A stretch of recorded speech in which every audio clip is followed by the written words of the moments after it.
My name is Philomena, and I'm 32 years old. Growing up, I was the eldest daughter of the Harrington family, known for our upscale furniture design company. My life changed forever during a family dinner last year, when my parents revealed I was being removed from both their will and the business I devoted my life to. All for my younger sister, Jasmine, the perfect child they always adored. For years, I'd ignored the signs, thinking hard work would prove my worth. I was wrong. Before I share how my own parents betrayed me, let me know where you're watching from. And hit that like button if you've ever felt replaced by someone you love. I grew up in a beautiful colonial style home in Connecticut with a sprawling backyard that backed up to a small wooded area. My parents, Richard and Marianne Harrington, had built their furniture design business from nothing. My father was the creative genius with an eye for timeless designs, while my mother managed the business side with ruthless efficiency. I have memories from as young as 4 years old sitting in my father's workshop, watching in awe as he transformed raw pieces of wood into stunning furniture. "Come here, Philly," he'd say, using my childhood nickname. "Feel this walnut, see how the grain flows. That's how you know where to cut." Those early lessons were sacred to me. I'd run my small fingers over different woods, learning to identify oak from maple cherry from mahogany simply by touch and smell.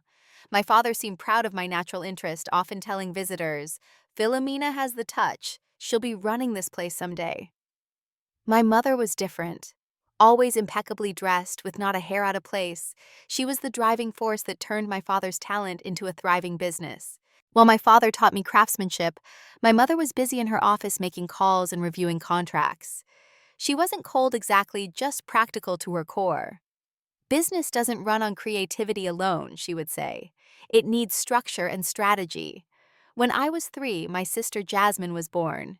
From the beginning, there was something different about how my parents treated her. While I had to earn every bit of praise through hard work and dedication, Jasmine received adoration simply for existing.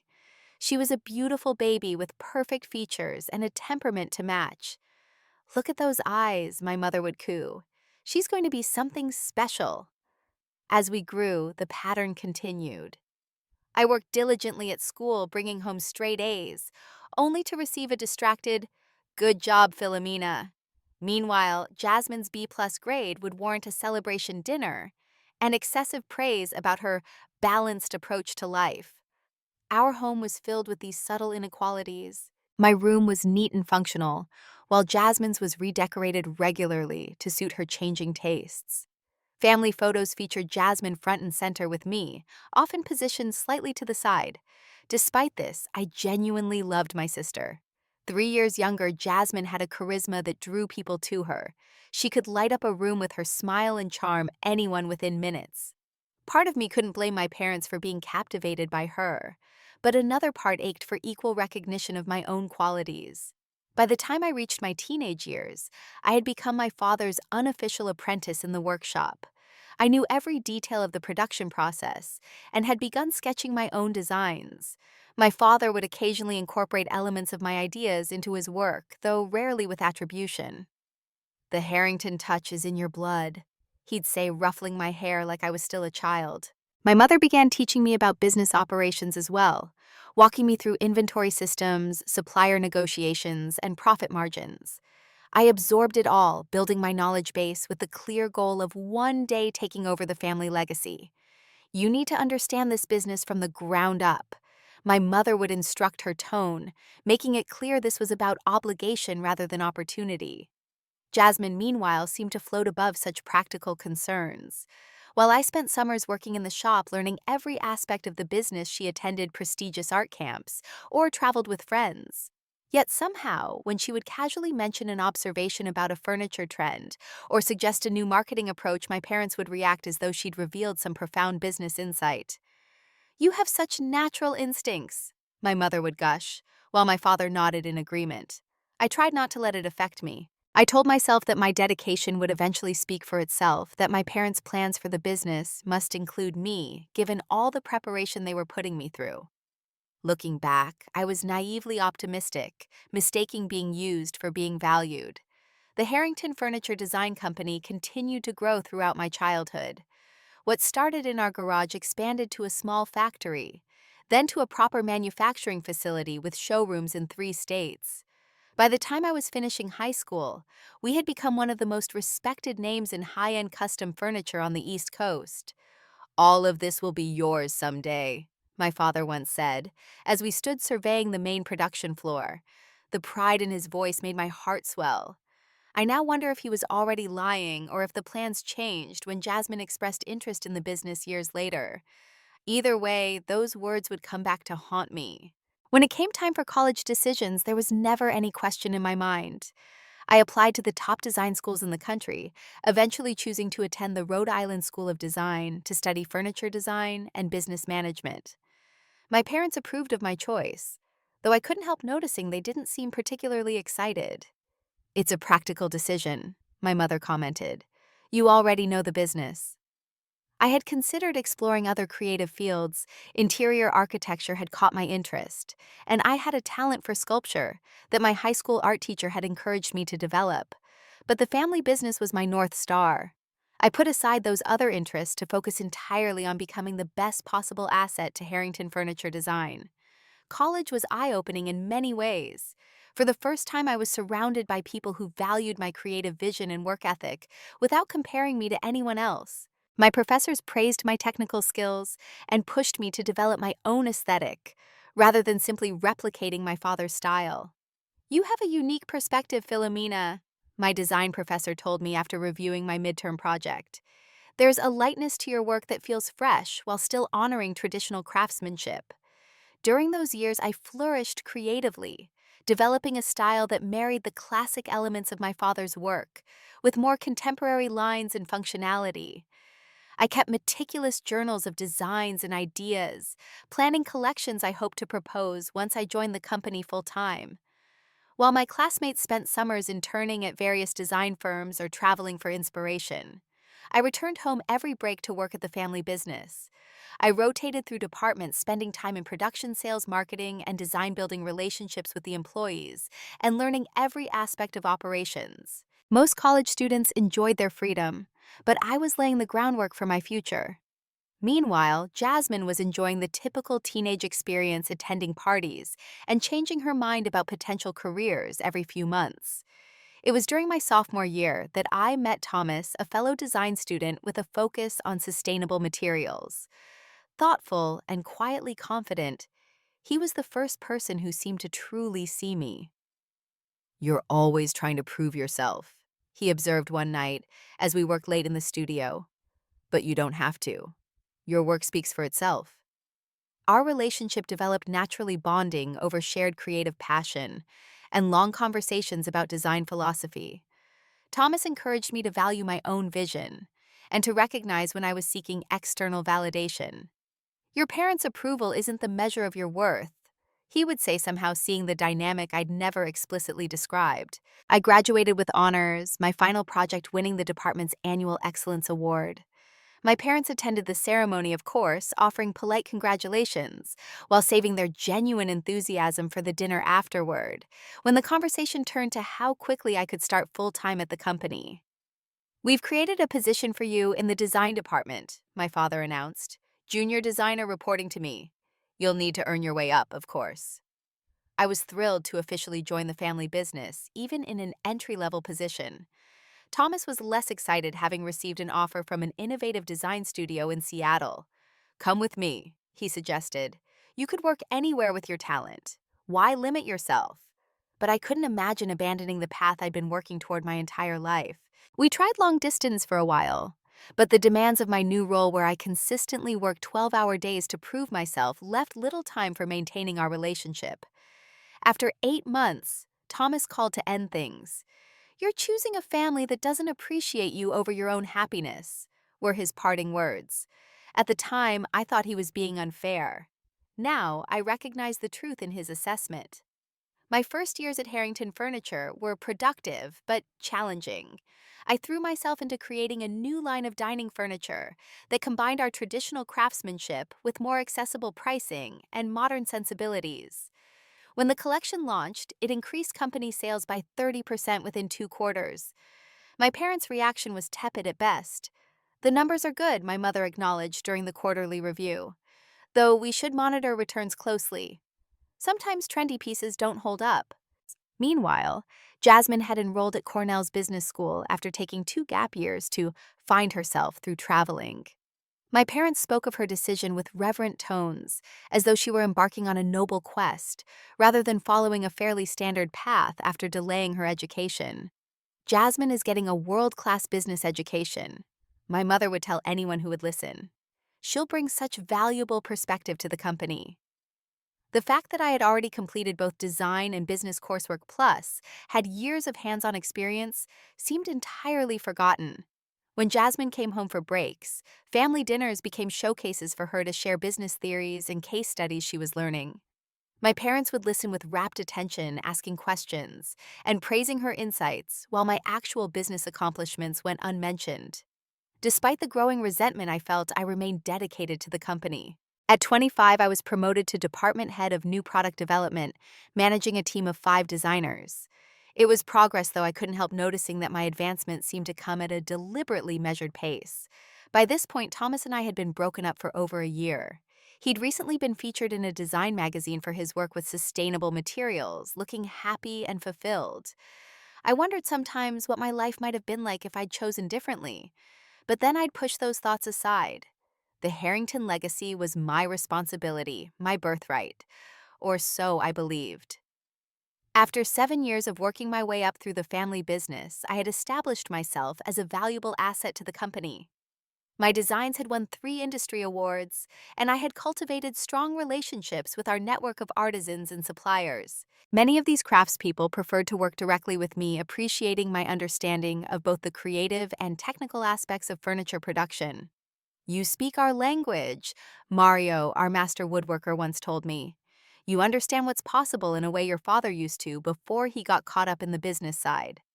I took pride in these relationships, seeing them as the foundation of our company's reputation for quality. I had plans for an artisan collective that would bring these skilled workers closer to the design process, creating truly collaborative pieces that would set us apart in the industry. Then Jasmine graduated with her MBA. My parents immediately created an executive position for her Director of Strategic Development.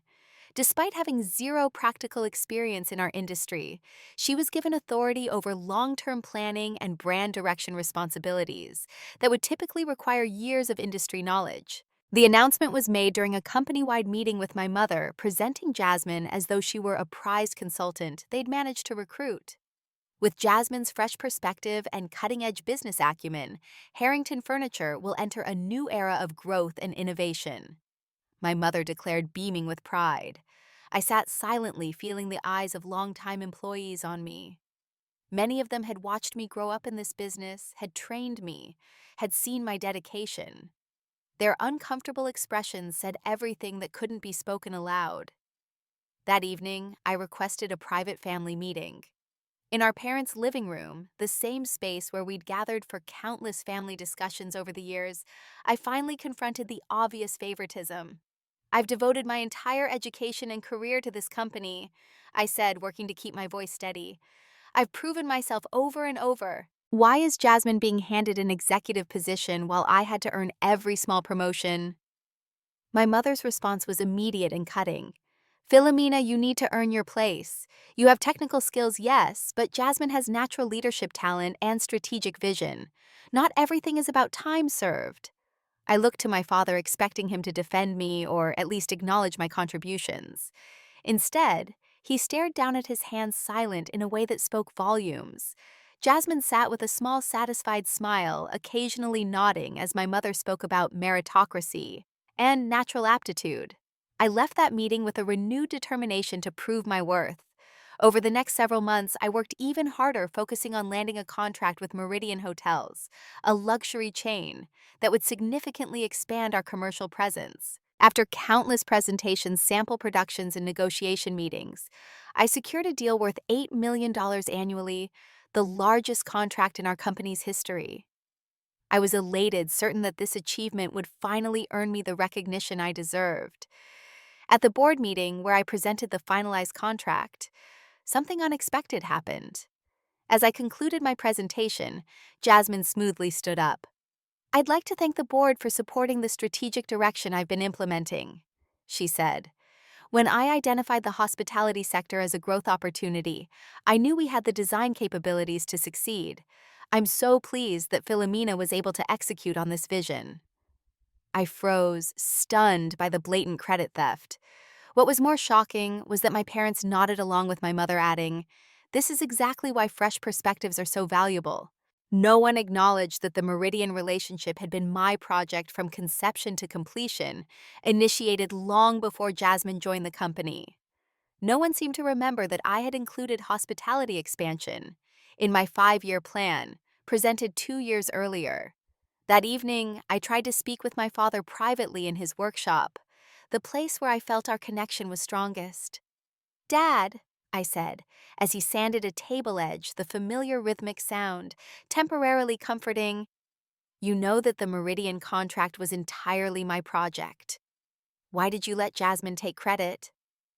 He paused his work, looking tired suddenly. "Philomena business is complicated. Everyone contributes in different ways." "That's not an answer," I pressed. He sighed, placing a hand on my shoulder. "I have plans for both my daughters in this company. Trust that I see your value. But right now we need to support Jasmine as she finds her footing." His vague reassurance did little to ease my growing anxiety. I began having trouble sleeping, lying awake, analyzing every interaction, wondering if I was overreacting or if there was a deliberate pattern of sidelining me in the company I'd given everything to. It was during this time that I met Marcus Reynolds, the procurement director for a boutique hotel group who had visited our showroom. Unlike most clients who dealt primarily with our sales team, Marcus took a deep interest in the design and production process. "Your Lakewood collection is extraordinary," he said after I'd given him a tour of our workshop. "The joinery details are reminiscent of Danish mid-century work, but with your own distinct perspective. You have a remarkable talent." His genuine appreciation for the craftsmanship and design elements that I valued most was refreshing. We exchanged business cards, and over the following weeks developed a professional rapport through emails discussing design philosophy and market trends. Meanwhile, the atmosphere at work grew increasingly tense. Jasmine began holding meetings with the design team without including me, despite my position as department head. She proposed changes to production processes without consulting the artisans who would be affected. When I raised concerns, I was labeled resistant to change and too emotionally attached to traditional methods. The company that had once felt like an extension of myself was becoming unrecognizable. And worse, I was becoming unrecognizable within it. My contributions minimized my expertise, questioned my place in the future, increasingly uncertain.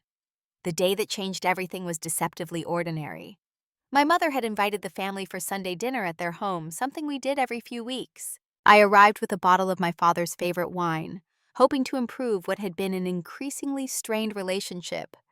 The house looked the same as always, impeccably decorated with my father's finest pieces and my mother's carefully curated accessories.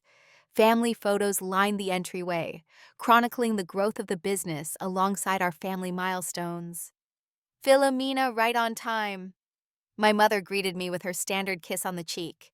She was wearing a new dress I recognized from a designer whose showroom was near our Manhattan location. My father emerged from his study, giving me a warmer embrace.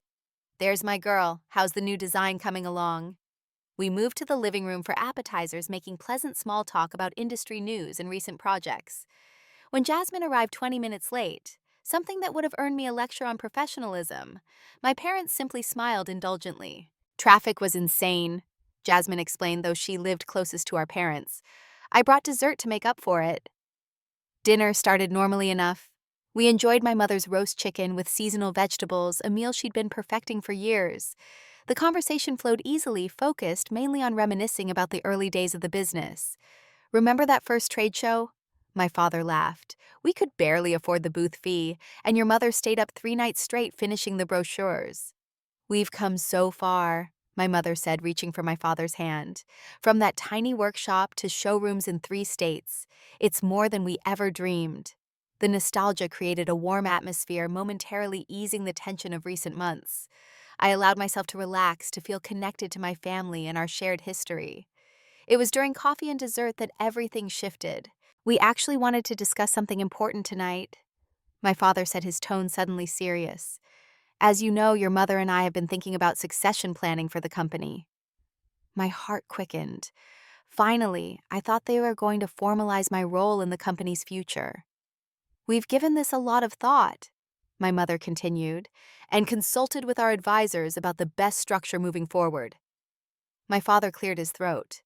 We've decided that Jasmine will be taking over as CEO when we retire, with full ownership of the business transferred to her. The words didn't register at first. I stared at him, waiting for the rest, the part where he explained my role, my share, my place in the future we'd been building.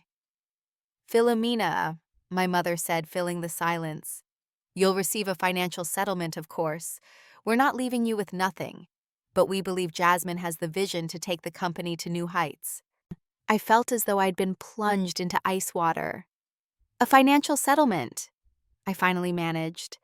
What does that mean exactly? A one-time payment? My father explained, not quite meeting my eyes. Generous enough for you to pursue other opportunities if you wish. And if I want to stay with the company, I asked, my voice barely above a whisper. You could continue in your current role, my mother said dismissively. Under Jasmine's leadership, of course. I looked at Jasmine, who wore an expression of practiced sympathy, while her hand squeezed my mother's supportively. The gesture seemed rehearsed, as though they'd anticipated my reaction and prepared for it. How long have you been planning this? I asked, the pieces suddenly falling into place. The mysterious meetings, the legal documents I'd glimpsed on my father's desk, Jasmine's increasing authority. We've been discussing it for several months, my father admitted. These transitions take careful planning. Several months, I repeated numbly, and no one thought to include me in these discussions about my own future. Business decisions can't be emotional, Philomena, my mother said firmly. We needed to make the choice that's best for Harrington Furniture's future. The betrayal cut deeper than I could have imagined. Not just the decision itself, but the secretive way it had been handled behind my back without any consideration for my dedication or contributions. 25 years, I said, my voice shaking. I've given 25 years of my life to this company. I learned every aspect of the business.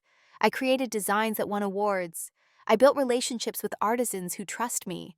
And you're just discarding me. Don't be dramatic. My mother sighed.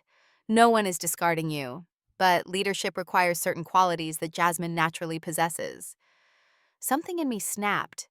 What qualities exactly? The ability to take credit for other people's work. The talent for telling you exactly what you want to hear? Or is it just being your favorite child? That's enough, my father said sharply. No, it's not nearly enough, I countered. Years of suppressed feelings finally breaking through. I want to know why. What have I ever done except work myself to exhaustion trying to earn your approval? Jasmine spoke up then, her voice honey-sweet but her eyes cold. It's not personal, Phi. I've just always connected with the business on a deeper level. Even when we were kids, Mom and Dad knew I was the one with the true Harrington business sense. You weren't even interested in the business until after college, I exclaimed. I've been involved since I could hold a sandpaper block. How can you possibly claim to have a deeper connection? See, this is exactly the problem, my mother interjected. You're too emotional, too attached to the past. Business requires objectivity. It's been decided, Philomena, my father said with finality. The paperwork has already been filed. Jasmine will begin transitioning into the CEO role over the next year, and when your mother and I retire, she'll assume full control. I sat in stunned silence, trying to process the magnitude of the betrayal. Everything I'd worked for, everything I'd sacrificed, my other interests, my relationship with Thomas, countless nights and weekends, all for a future that had apparently never been intended for me. I think I need to leave, I said, finally standing on unsteady legs. Don't make this more difficult than it needs to be, my mother warned. We're still family. I looked at the three of them sitting together on one side of the table, a unified front against me. Are we? Because right now it feels like I'm the outsider who's been fooled into thinking she belonged. I left without waiting for a response, the sound of my car door slamming providing the only satisfaction available in that moment. I drove home in a daze, tears blurring my vision. the life I'd thought was mine disintegrating with every mile. The next morning, I dragged myself out of bed after a night of restless, tear-filled hours. My eyes were swollen, my head pounding. But some stubborn part of me refused to call in sick. I wouldn't give them the satisfaction of thinking they'd broken me. Walking into the office was surreal. Everything looked the same. The reception area with its showcase pieces, the hallway lined with framed press features, the open workspace where designers collaborated. But it all felt foreign now, like I was visiting a place I'd once lived, but no longer belonged. "Morning, Philomena," called Sandra, our office manager, who'd been with the company since I was a teenager. She paused, noticing my appearance. "Are you feeling all right?" "Just didn't sleep well." I managed, forcing a smile that felt like it might shatter my face. Throughout the day, I went through the motions reviewing designs, answering emails, meeting with the production team about upcoming projects. But I felt disconnected from it all, as though I were watching myself perform from a distance. Colleagues noticed something was wrong. Daniel, one of the senior craftsmen, placed a hand on my shoulder during our production meeting. "Whatever it is, this too shall pass," he said quietly. His kindness nearly undid my fragile composure. 3 days after the fateful dinner, my parents called a company-wide meeting. Standing at the front of our conference room, they beamed with pride as they announced the succession plan. Jasmine stood beside them wearing a perfectly tailored suit and a humble expression that made my stomach turn. "While change can sometimes be challenging," my mother said, "we're confident this transition will lead Harrington Furniture into an exciting new era." I felt the eyes of longtime employees shifting between Jasmine and me, confusion evident on many faces. Everyone knew I had been groomed for leadership since childhood, had paid my dues in every department. Lawrence, our production manager, who had trained me on the factory floor when I was still in high school, raised his hand. "Will Philomena be taking on a new role as part of this transition?" My mother's smile tightened slightly. "Philomena will continue her valuable work in the design department. Her creative contributions remain important to our brand." The implications were clear to everyone. I had been passed over. Demoted effectively from presumed heir to merely another employee. The weeks that followed were some of the darkest of my life. I fell into a depression that affected every aspect of my existence. I lost my appetite, dropping weight that I couldn't afford to lose. Sleep became elusive, with nights spent staring at the ceiling, replaying every moment of my life at the company, searching for where I had failed. At work, I maintained a professional facade, but inside I was crumbling. My creative inspiration vanished. Designs that once flowed easily now had to be painfully extracted from my blocked mind. My father attempted awkward conversations, acting as though nothing fundamental had changed. "What do you think of the new maple shipment?" he'd ask, or "Have you seen the latest industry sales reports?" As though we were still the same father-daughter team who had once spent comfortable hours discussing every aspect of the business. My mother took a different approach, simply increasing her expectations. "The Westbrook collection needs to be finalized by next week," she would instruct, adding, "Jasmine thinks we should emphasize the sustainability angle in the marketing." Jasmine herself was the worst. With her new authority, she began making changes to my department, reassigning my team members, questioning design decisions that had already been approved, scheduling client presentations without consulting me. "I'm just streamlining operations," she would say with false sweetness when I objected. "Mom and Dad want us to modernize our approach." One evening, as I sat alone in my apartment, staring at a takeout dinner, I couldn't bring myself to eat. My phone rang. It was Sophia, my closest friend from college, who had moved to Chicago for a design position with a major furniture retailer. "Hey, stranger," she said cheerfully. "I haven't heard from you in weeks. What's going on in the world of Harrington?" Something about her familiar voice, about the genuine care in her tone, broke through the walls I'd constructed. Before I knew what was happening, I was sobbing, the whole story pouring out in a jumbled emotional flood: the dinner, the betrayal, the painful aftermath. "Those manipulative, ungrateful jerks," Sophia said when I finally finished. Her outrage on my behalf was oddly comforting. "After everything you've contributed, after you built your entire life around that company, I don't know what to do." I admitted, the words catching in my throat. "This business is all I know, all I've ever wanted." "Vi, listen to me," Sophia said firmly. "You are so much more than your family's company. Your talent, your vision, your work ethic, Those belong to you, not to Harrington Furniture. But where do I go from here? Start over at entry level somewhere else. I'm 32. You take some time to think, she advised. Step back and consider what you really want, not what you've been conditioned to want. And remember, you have people who care about you for who you are, not what you can do for the family business. After we hung up, I sat in the stillness of my apartment, Sophia's words echoing in my mind. For the first time, I allowed myself to consider that perhaps my worth wasn't tied to my parents' approval or to the family business. The next day, I requested 2 weeks of personal leave. My mother was immediately irritated. This is a very busy period, Philomena. It's unprofessional to leave on such short notice. I have vacation time accumulated, I replied flatly, and my team can handle the current projects. Well, I suppose Jasmine can oversee things while you're away, she conceded, as though offering a solution to a problem I'd created. It was telling that neither of my parents asked if I was okay, if there was a reason I suddenly needed time off after years of never taking more than long weekends. They saw only the inconvenience to the business, not the breaking person behind the request. Those 2 weeks away from Harrington Furniture marked the lowest point of my life, but also the beginning of my healing. I questioned everything: my identity, my goals, my self-worth. Without the daily routine of work, I was forced to confront the painful reality that I had spent my entire life seeking approval from people who were constitutionally incapable of giving it to me. During my leave of absence, I received an unexpected text from Marcus, the client I'd connected with months earlier. In town for a few days, would love to grab coffee and pick your brain about some design concepts if you're free. Normally, I would have immediately transitioned such an interaction to a formal meeting at the office. But in my current state of disconnection from Harrington Furniture, I agreed to meet him at a small cafe near my apartment. Marcus arrived carrying a portfolio and greeted me with genuine warmth. Philomena, thanks for making the time. You look different outside the showroom setting. I managed a small laugh.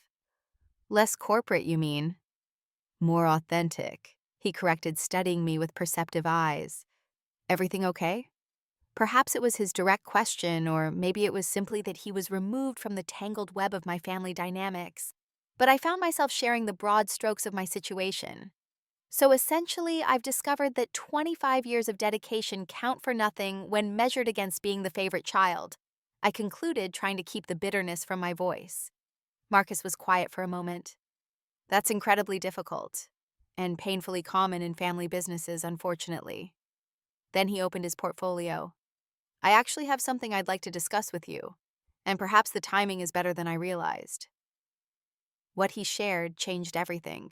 Marcus wasn't just a client, he was an entrepreneur preparing to launch his own boutique furniture company, focusing on high-quality, limited production pieces that blended traditional craftsmanship with contemporary design. I've been watching your work for years, he explained. Your designs have a distinctive quality that stands out even within the Harrington collection. I'd like to offer you a position as design partner in my new venture. I stared at him, momentarily speechless. Design partner, not just a designer. Full partner, he confirmed. Equal say in creative direction, business development, everything. I have the capital and business structure. I need the design vision and production expertise. My immediate reaction was hesitation. Despite everything, the pull of loyalty to my family's business was strong. I appreciate the offer, I said carefully, but I need to think about it. Of course, Marcus nodded. This isn't a decision to make lightly, but I want you to know that I see your value, Philomena. Your talent and expertise are exactly what this venture needs to succeed. Over the next week, I researched Marcus's background thoroughly. He had a successful track record in hospitality development and had been planning this furniture venture for nearly 2 years, assembling financing and developing business relationships. I also began having discreet conversations with key artisans who had worked with Harrington Furniture for years, people like Mario, the woodworker Eliza, who specialized in upholstery, and Vince, who handled our metal elements. Their responses were illuminating. Jasmine's been pushing to outsource more production overseas, Mario revealed. Says our methods are too costly and time-consuming. She questioned why we need such high-grade materials, added Eliza. Suggested customers won't notice the difference with cheaper alternatives. These conversations confirmed what I had feared under Jasmine's direction. The company would drift from the quality-focused, artisan-driven approach that had defined Harrington Furniture for decades. The business might become more profitable in the short term, but at the cost of everything my father had built. Gradually, I began to recognize that my value wasn't dependent on my family's validation. The skills I had developed, the relationships I had cultivated, the vision I had refined, these belonged to me, not to Harrington Furniture. After careful consideration, I made my decision. I would join Marcus's venture, but I would do it the right way. No sneaking, no sabotage, no burning bridges that didn't need to be burned. I requested a private meeting with my father, choosing to speak with him alone first. We met in his workshop on a Sunday when the facility was empty. "I've accepted a position with another company," I said simply, watching his hands pause in their work. He looked up slowly, his expression a mixture of surprise and something else. Was it relief? "I see. May I ask where—" "A new boutique furniture company being launched by Marcus Reynolds. I'll be joining as design partner with equity in the business." My father set down his tools completely, giving me his full attention. "Design partner? That's significant." "Yes, it is. My contributions will be valued there." A heavy silence filled the workshop, punctuated only by the familiar sense of wood and varnish. "I'm sorry it's come to this, Philomena," he finally said, his voice uncharacteristically quiet. "Are you—" "Because from where I'm standing, this is exactly what you and Mom planned. Jasmine gets the company and I get pushed aside." He sighed deeply. "It wasn't supposed to happen this way. The original plan was for both of you to have places in the company, complementary roles. But your mother, she's always had a special bond with Jasmine. And as Jasmine showed more interest in the business side, you chose the path of least resistance," I finished for him. "I made a mistake." He admitted the words clearly difficult for him. "But I can't change course now. The arrangements have been made." "I know, that's why I'm leaving." He nodded slowly. "Will you be taking clients with you?" "I'm not going to actively poach Harrington clients," I assured him. "I'm not leaving to hurt the company. I'm leaving to value myself." The meeting with my mother and Jasmine went considerably less well. My mother's face flushed with anger as I explained my decision. "This is how you repay us, by becoming a competitor after everything we've invested in training you." "I'm not doing this to compete with you," I responded calmly. "I'm doing it because I deserve to be somewhere my contributions are valued." "This is incredibly disloyal," Jasmine interjected. "You're abandoning the family legacy because you didn't get your way." I looked at her steadily. "The legacy I'm abandoning is one where family members manipulate and undermine each other. I'm choosing a healthier path." My mother's eyes narrowed. "You've signed non-competes. Our lawyers will review your new venture very carefully." "I've already had legal counsel review my agreements," I countered. "I'm well within my rights to take this position." The tension was thick as I left that meeting, but I felt lighter than I had in months. The decision was made. The truth was spoken. I was finally taking control of my own future. My final weeks at Harrington Furniture were surreal. Word spread quickly about my impending departure, creating a strange atmosphere. Some colleagues kept their distance, clearly worried about being seen as too aligned with me. Others expressed quiet support. On my last day, I methodically packed my personal items, design books, awards, the small wooden box my father had made for my college graduation. As I was preparing to leave, a group of the long-term employees appeared at my office door. "We wanted to give you this," said Lawrence, the production manager, presenting a small wooden case. Inside was a set of custom-designed hand tools, each handle carved from different woods I had favored over the years, my initials inlaid in silver. "Made by all of us," Mario explained. "So you take a piece of the real Harrington with you." The gesture brought tears to my eyes. These people who had taught me and worked alongside me understood my value in a way my own family never had. The following Monday, I walked into a converted warehouse space that would serve as the headquarters for what would become Philomena Designs, the creative branch of Marcus's business venture. The space was still raw with concrete floors and exposed brick walls, but I immediately saw its potential. "It's yours to shape," Marcus said, standing beside me. "A blank canvas for your vision." As I stood in that empty space, I felt a curious mixture of grief and exhilaration. I was mourning the loss of the future I had imagined for 25 years. Yet I was standing on the threshold of something entirely new, something that belonged truly to me. For the first time in my life, I was free to create without seeking approval, to lead without being undermined, to value myself without external validation. The journey ahead would be challenging, but it would be mine. 6 months into my new venture with Marcus Philomena Designs was gaining traction in the industry. Our first collection had launched to positive reviews, with design publications noting the sophisticated evolution of traditional craftsmanship and refreshingly authentic approach in an increasingly mass-produced market. Many of the artisans I had relationships with from Harrington had chosen to work with us, attracted by our commitment to quality and fair compensation. We operated differently than most furniture companies, functioning more as a collective, where skilled craftspeople were treated as valued partners rather than interchangeable labor. It was during the annual Northeast Furniture and Design Expo that I encountered my family for the first time since leaving the company. Our booth was situated across the main hall from Harrington's significantly larger display. I spotted my parents first, my mother impeccably dressed as always, speaking with potential clients, while my father demonstrated joinery techniques to an interested group. They hadn't noticed me yet, and I took a moment to observe them, familiar, yet somehow different now that I viewed them from outside the family dynamics. Marcus nudged my arm. "Your sister's heading this way," he murmured. Jasmine approached our booth with a determined stride, her expression a carefully constructed mask of professional interest, until she was close enough to speak without being overheard. "Quite the little operation you've put together," she said, her eyes scanning our display pieces. "Though I notice you've borrowed heavily from Harrington design language." "Actually, much of what you call Harrington design language came from my work over the years," I replied evenly. "But our approach here is distinctly different. We're focusing on limited production with an emphasis on artisan collaboration." Her smile tightened. How quaint. Meanwhile, we've expanded our production capacity by 30% and are in talks with 3 national retailers. By outsourcing to overseas factories, I noted. How are Mario and the others taking that decision? A flash of discomfort crossed her face. "Business evolves. Sentimentality about production methods doesn't pay the bills."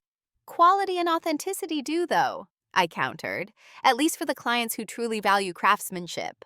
Jasmine's composure slipped momentarily. "You think you're so superior with your precious artisan approach. You have no idea the pressure of running a company this size, the hard decisions I have to make." "You're right," I acknowledged. "I don't know what it's like to be handed control of a successful company I didn't build. My challenge is creating something valuable from the ground up." Her cheeks flushed with anger. "You're stealing our suppliers and trying to poach our clients. Dad might be too soft to say it, but I'm not. You're going to regret competing with us." As she raised her voice nearby, attendees began to glance our way. Marcus stepped forward smoothly. "Perhaps this isn't the appropriate venue for a family discussion," he suggested quietly. "We're all here to showcase our work to potential clients." Jasmine seemed about to respond when my mother appeared at her side, having noticed the developing situation. "Philomena," she said coolly, "your display is interesting." Before the conversation could continue, the expo announcer called attention for the annual Design Awards presentation. We all moved toward the central stage, maintaining a careful distance from each other. The ceremony proceeded with the expected formality until the presenter reached the Innovation in Traditional Craftsmanship category. "And the award goes to Philomena Designs for the Riverside Collection." The spotlight found me as applause filled the hall. As I made my way to the stage, I caught a glimpse of my mother's shocked expression, and my father's face was that pride I saw briefly before he masked it. In my acceptance speech, I focused on the collaborative nature of our work, acknowledging the artisans who had brought my designs to life. I didn't mention Harrington Furniture or my family, but as I left the stage, I found my father waiting near the steps. "Congratulations," he said, his voice carrying genuine warmth for the first time in over a year. "The collection is extraordinary." "Thank you," I replied, surprised by the emotion his simple acknowledgement stirred in me. "Your mother won't admit it," he continued quietly, "but seeing your work displayed separately, It's clear how distinctive your voice has always been. Perhaps we didn't recognize that enough. Before I could respond, he was called away by a colleague, leaving me with the first hint that perhaps my parents were beginning to see me, truly see me for the first time. In the weeks following, the expo industry news circulated that Harrington Furniture was experiencing production delays and quality control issues. Their rapid expansion had created complications, and the transition to overseas manufacturing had resulted in inconsistent products. Then came the call I hadn't expected. Jasmine's name on my phone screen nearly made me decline, but curiosity won out. "We need the contact information for your suppliers in Vermont and North Carolina," she said without preamble. "The new factories aren't working out." "Those aren't my suppliers to direct," I replied carefully. "They're independent artisans who choose their projects." "Don't be difficult, Philomena," she snapped. "The company is facing serious delivery deadlines." "I'm not being difficult. I'm respecting their autonomy. If Harrington wants to work with them again, you'll need to approach them directly and rebuild those relationships."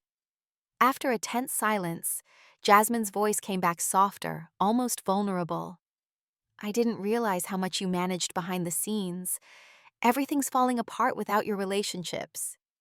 It was the closest thing to an admission of my value that I'd ever heard from her.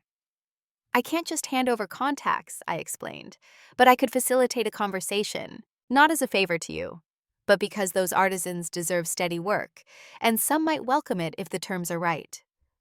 "That's acceptable," she agreed reluctantly. This conversation led to something unexpected, a meeting on neutral ground. My parents, Jasmine, and I met at a restaurant halfway between our offices, ostensibly to discuss artisan relationships, but inevitably addressing the deeper issues between us. "The quality standards you established," my father acknowledged after several awkward exchanges, "they're more integral to our brand than we realized. Customers are noticing the difference." "And the production team is demoralized," Jasmine added reluctantly. "They respected you in ways I didn't understand." My mother remained more reserved, but even she eventually conceded. "Perhaps we were too hasty in certain decisions." It wasn't a full apology or acknowledgement of the hurt they'd caused, but it was a beginning, a crack in the wall of denial they had built around their actions. I never wanted Harrington Furniture to struggle, I told them honestly. Despite everything, it's still part of my history, my heritage, but I needed to create my own path where my contributions were valued. Over the following months, a cautious rebuilding began. Not of my place within Harrington Furniture. That chapter was closed, but of a different kind of family relationship, one based on mutual respect rather than expectation and obligation. A year after I left the family business, Philomena Designs had established itself as a boutique studio known for exceptional quality and innovative designs. We remained small by choice, prioritizing craftsmanship over rapid growth. My personal life had evolved as well. Through a design collaboration, I had met Jordan, an architect whose thoughtful approach to spaces complemented my furniture design philosophy. Our relationship developed naturally, built on mutual respect and genuine appreciation of each other's work and character.